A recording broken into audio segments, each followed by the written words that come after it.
Hello दोस्तों, मैं सुहेल कुमार। दोस्तों 67 बीपीएससी एंड जो वर्तमान में 68 देने जा रहे हैं तो उनके लिए भी बहुत ही महत्वपूर्ण है ये। तो आज जो विभिन्न पेपर में जो इम्पोर्टेंट्स आर्टिकल थे, जो मेंस से रिलेटेड थे, पीटी से रिलेटेड थे, दोनों को है जो इसमें है जो ऐड करने का प्रयास किए हैं। अगर वीडियो अच्छा लगता है तो निश्चित रूप से लाइक एंड सब्सक्राइब जरूर करें, आपके लिए बहुत ही महत्वपूर्ण होगा ये वीडियो। तो दोस्तों लोगों के बीच है ज़रूर शेयर करें। तो सबसे पहला जो आज का जो आर्टिकल है दोस्तों कि स्वदेश में निर्मित पहला लड़ाकू हेलीकॉप्टर वायुसेना में शामिल हो गया है। अब इसमें जो इम्पोर्टेंट है दोस्तों कि हम है जो आत्मनिर्भरता की ओर बढ़ रहे हैं। हमारा जो कोई भी जब आप लिखिए मेंस में तो बजट को इकोनॉमिक सर्वे को ऐड कर लीजिए। अब है जो इसको जो भारत सरकार की जो बजट है 5,26,000 या 25,000 करोड़ का जो बजट है, तो उस बजट में है जो दोस्तों है जो 1.75 लाख करोड़ का जो है वो है जो यही है जो इसको मैन्युफैक्चरिंग करने की बात की गई है और 35,000 करोड़ जो है बाहर से आयात करेगा। तो निश्चित रूप से जो स्वदेश पे जो जोर दिया गया है तो निश्चित रूप से है जो भारतीय रक्षा को मजबूत करने के लिए और यहाँ की उद्योगों को जो डिफेंस उद्योग है उसको भी मजबूत करने के लिए है जो लगाया गया है। तो इसका जो नाम है दोस्तों है जो ये रखा गया है प्रचंड, ये इम्पोर्टेंट है जो राजनाथ सिंह ने नाम दिया है। और ये जो दोस्तों कहाँ है जो ये किया गया है तो जोधपुर में किया गया है। जो इम्पोर्टेंट है वही बताएंगे। ये जोधपुर वही इलाका है दोस्तों जो जहाँ पर है जो पाकिस्तान से सटा हुआ है और निश्चित रूप से जो भी जो प्रक्षेपण टाइप के जो होते हैं ये सब उधर ही किया जाता है। दूसरा चीज़ है कि दोस्तों ये बनाया है कौन, तो हिंदुस्तान एयरोनॉटिक्स लिमिटेड्स के द्वारा है जो बनाया गया है। और इसमें जो जो ये जो इस मौके पर जो शामिल थे जो आपको पीटी पॉइंट ऑफ व्यू से है, तो जो वायुसेना स्टेशन पर नए चीफ आर्मी जो डिफेंस बने, जो बिपिन रावत के बाद जो बने, वो है जो अनिल चौहान बने हैं। और अभी वायुसेना के जो प्रमुख हैं वी आर चौधरी हैं। तो ये सब है जो आपको पीटी पॉइंट ऑफ व्यू से काम कर देगा। और दूसरा चीज़ की जो ये है आपको जो अब साइंस एंड टेक्नोलॉजी का जब जीएस पेपर 2 लिखिएगा तो वहाँ पर है जो यहाँ पर एप्लीकेशंस में ये सब चीज़ है जो आप है जो डाल सकते हैं। तो ये है जो आपका फर्स्ट आज का हो गया। चलिए दोस्तों आगे बढ़ते हैं सेकंड पे। दूसरा जो है बहुत ही इंपॉर्टेंट जजमेंट है अनुकंपा के आधार पर नियुक्ति एक सुविधा है, अधिकार नहीं। अधिकार जो अनुकंपा होती है दोस्तों जो जॉब में होते हैं, अगर किसी कारणवश उनकी हादसा हो जाती है तो उनके जो लीगेसीज हैं उनको है जो जॉब दिया जाता है। लेकिन इसमें भी है जो केरल हाई कोर्ट का एक जजमेंट आया कि अगर पति है, अगर वो जॉब में था और पत्नी भी जॉब में है तो उस आधार पर है जो उसको है जो किसी दूसरे को है जो जॉब नहीं दिया सकता, क्योंकि एक है अधिकार नहीं है, एक है जो सुविधा है। जब आदमी विकम परिस्थिति में होता है या वित्तीय आघात की स्थिति में होता है तो उस समय है जो भारत सरकार के द्वारा है जो इस प्रकार की है जो अनुशंसा की जाती है कि उनकी जो मूल्य अधिकार है उन है जो कहीं कहीं है जो बाधित ना हो। तो इसीलिए है जो अनुकंपा एक नियुक्ति का एक सुविधा है, ना कि अधिकार है। कोर्ट ने है जो जजमेंट है जो दिया है, केरल हाई कोर्ट का जजमेंट है दोस्तों। आप है जो कमेंट बॉक्स में बताइए केरल हाई कोर्ट के वर्तमान जज और स्थापना कब हुई थी। चलिए आगे बढ़ते हैं। स्वीडन के स्वाते पेब्बो को मिला है चिकित्सा का नोबेल पुरस्कार। बहुत ही इंपॉर्टेंट है दोस्तों, आप मेंस में भी इसको लिख सकते हैं, साइंस कहीं भी घुसा सकते हैं। मानव विकास क्रमिक के लिए है जो इनको मिला, मानव के क्रमिक विकास की खोज के लिए जो इनको मिला है। और जो अभी जो सचिव है नोबेल कमेटी के थॉमसन पेर्लमैन, ये सब पीटी में पूछता है इसीलिए ज़रूर है जो इसको याद रखिएगा। जो नोबेल कमेटी के सचिव है थॉमस पेलमैन ने है जो इन्होंने है जो स्वीडन के स्वाते पेबो को है जो चिकित्सा का नोबेल पुरस्कार के लिए है जो उन्होंने जो अनाउंस किया है।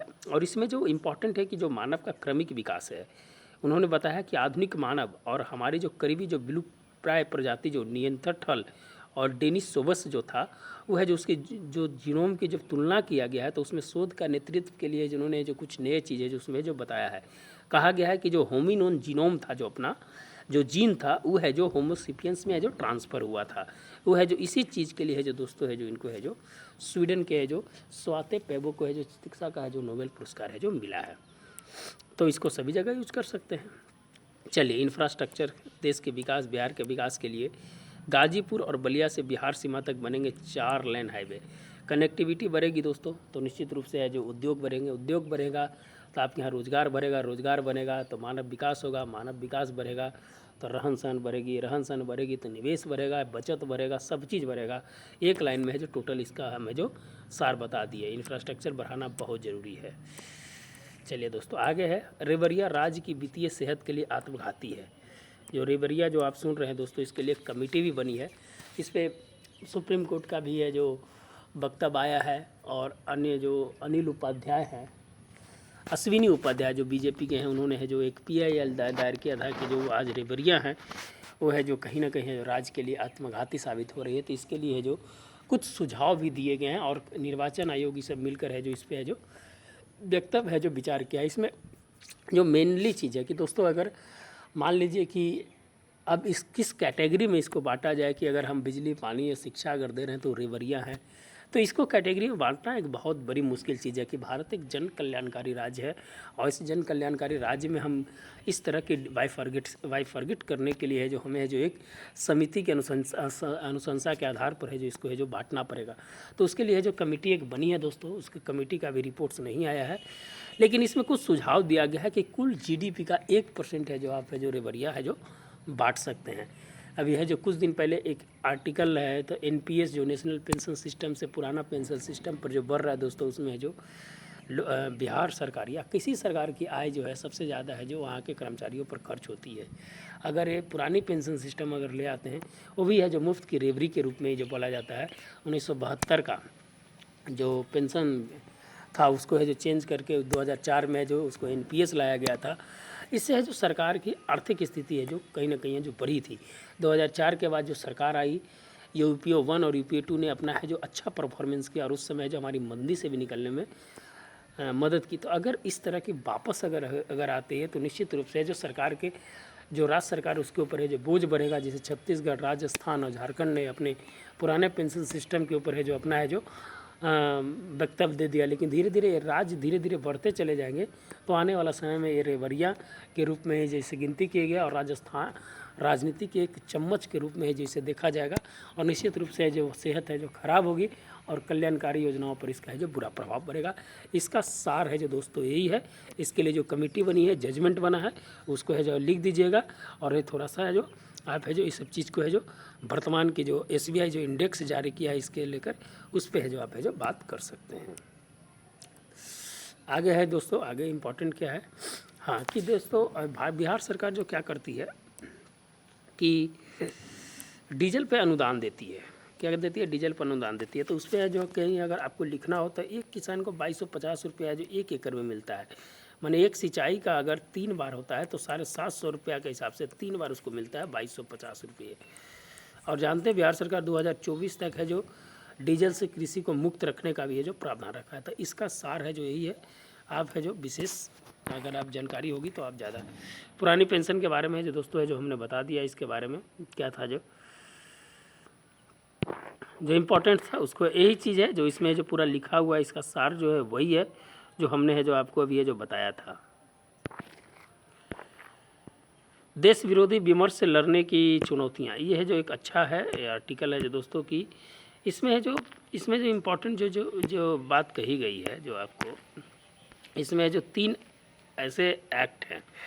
पहले तो भारतीय टेलीग्राफ अधिनियम 1885, भारत वायरलेस टेलीग्राफ अधिनियम 1933, अदर टेलीग्राफ वायर्स 1950। 3 कानून हैं, और ये तीनों कानून है जो दोस्तों है जो ये है जो स्वतंत्रता से पहले 1885 और 1933 में बने थे, और एक है जो स्वतंत्रता के बाद बने।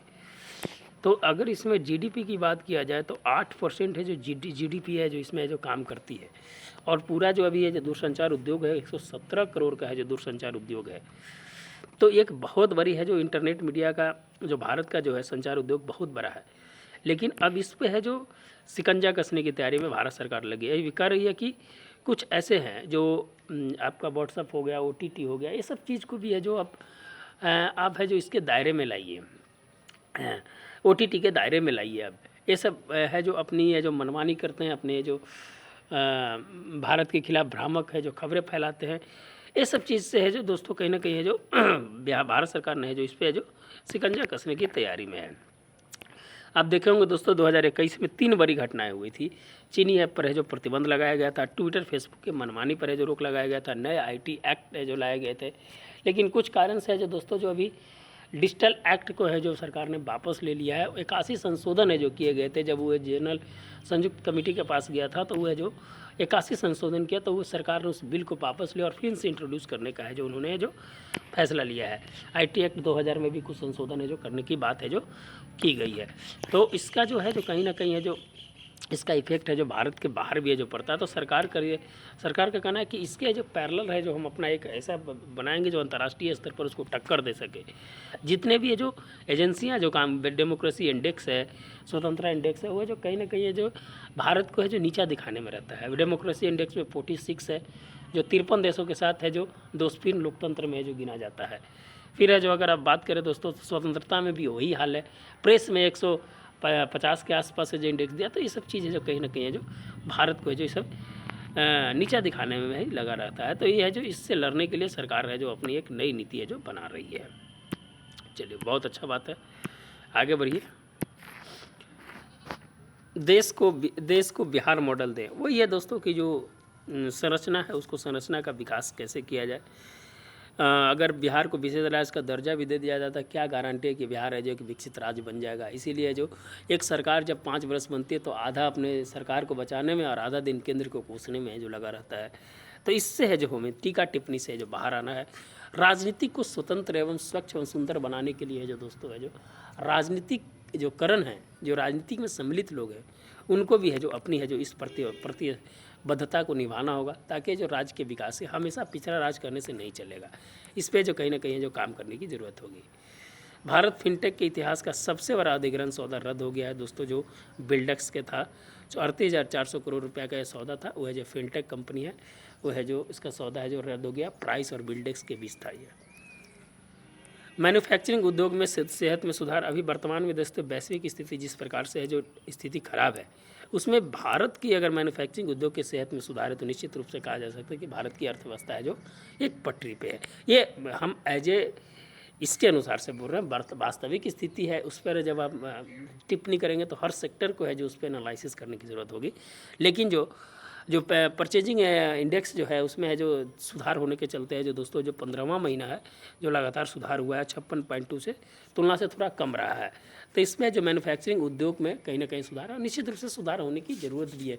वर्तमान समय में कोविड के बाद है जो बहुत सारे जो स्थितियाँ थी जो भारत के पक्ष में थे, जो भारत है जो खुद है जो इंडस्ट्री हब के रूप में है जो बनना चाहता है। चाहे आप टेलीकॉम कंपनी के बारे में बात करें, चाहे मोबाइल कंपनी के बारे में बात करें, चाहे जितने भी कंपनी आप, कुछ दिन पहले है जो 5G है जो 13 शहरों में चालू हुआ है, भारतीय एयरटेल ने चालू किया है। तो हमें है जो 21वीं सदी का है जो विश्व गुरु बनना है। हमें है जो 21वीं सदी हमारे अनुरूप है जो चले, हम है जो इस प्रकार से है जो अपना है जो सेक्टर में सुधार करें। मुद्रास्फीति को किसी प्रकार से कंट्रोल करना है, लोगों को है जो लोगों के विश्वास को बढ़ाना है, और मैन्युफैक्चरिंग में काम करने के लिए जो श्रम बिल है, कोड बिल है, जो है जो सरकार के जो निश्चित रूप से जो काम करती है उस पर है जो हमें जो काम करने की ज़रूरत है।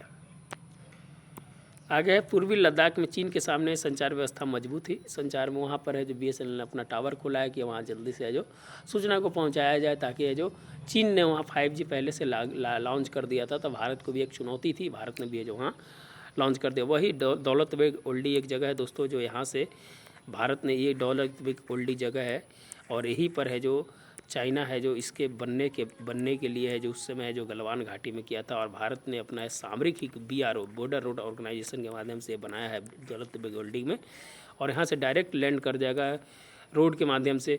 तो यहाँ से अगर जाने के बाद चाइना पर है जो पूरी तरह से नज़र रखा जा सकता है। वही दौलत बेग ओल्डी जगह है दोस्तों। आगे बढ़ते हैं। पाठ्यक्रम में शामिल होगा आंतरिक विकास के पाठ। दलाई लामा के जो उनके जो विचार हैं दोस्तों, मन की शांति व आंतरिक विकास जो विषय है उनका, वो है जो उत्तराखंड में के जो वहाँ के जो स्टेट बोर्ड है वहाँ पर है जो इस चीज़ को है जो शामिल करने का है जो फैसला लिया, और अच्छी चीज़ है, निश्चित रूप से बहुत अच्छा चीज़ है। इंडोनेशिया के स्टेडियम में भगदड़ के दौरान मौत को लेकर स्वतंत्र जांच दल का है जो गठन किया गया है। जो कल जो घटना हुई थी इंडोनेशिया में, एक बहुत बड़ी घटना हुई थी, वो है जो उस पर है जो स्वतंत्र जांच दल का है जो गठन करने का है जो फैसला लिया है, और उसमें वहाँ के जो 125 लोगों की मौत हुए उस पर जो संवेदना व्यक्त करते हैं। ये बहुत दुखद घटना है, और 3268 रुपये जो मुआवजा के रूप में जो दिया जाएगा। विदेश मंत्री S जयशंकर जी ने मृतकों के प्रति जो संवेदना व्यक्त किया है। आईटीबीपी के जो नए महानिदेशक हैं अनीश दयाल सिंह है जो बने हैं। आईटीबीपी 1962 में बनी थी दोस्तों, जब चाइना युद्ध हुआ था नवंबर में, तो उस समय जो इसको जो गठित किया गया है। ये अर्धसैनिक बल है और बहुत ही महत्वपूर्ण है। 3488 किलोमीटर का जो चीन के साथ बॉर्डर लगता है उसकी सुरक्षा है जो करता है। ऑनलाइन बैटिंग के विज्ञापन प्रतिबंध है। जो जुआ, ऑनलाइन जो डिजिटल जुआ जो है दोस्तों, उस पर जो रोकने के लिए भारत सरकार ने जो उसको रोक लगाने के लिए एक अधिसूचना है जो जारी की है। भारत वंशी विवेक लाल को अमेरिका राष्ट्रपति ने लाइफ टाइम अवार्ड से किया है जो सम्मानित। ये जनरल एटॉमिक्स ग्लोबल कॉरपोरेशन के मुख्य कार्यकारी अधिकारी हैं, सीईओ हैं, और इनको है जो लाइफ टाइम अवार्ड मिला है दोस्तों। तो निश्चित रूप से है जो एक अवार्ड है ग्लोरियन बेरन पुरस्कार है। ये 8 से 18 वर्ष के उम्र के दिया जाता है, जिसमें भारत के 4 जो हैं उनको है जो मिला है। तो ये है जो देख लीजिएगा, बहुत इंपॉर्टेंट है। वीडियो अच्छा लगता है तो निश्चित रूप से लाइक एंड सब्सक्राइब जरूर करें। आपके सहयोग और मेरा सहयोग एक नई ऊंचाइयों को प्राप्त करेगा। हमें उम्मीद है कि आप भी है जो इस सहयोग में है जो लोगों के बीच शेयर करेंगे, और इस चैनल को आगे बढ़ाने में आपकी जो सहयोग होगा उसका है जो मैं तहे दिल से है जो धन्यवाद देता हूँ। धन्यवाद दोस्तों, मिलते हैं नए वीडियो के साथ, कल इसी तरह से मिलेंगे। धन्यवाद।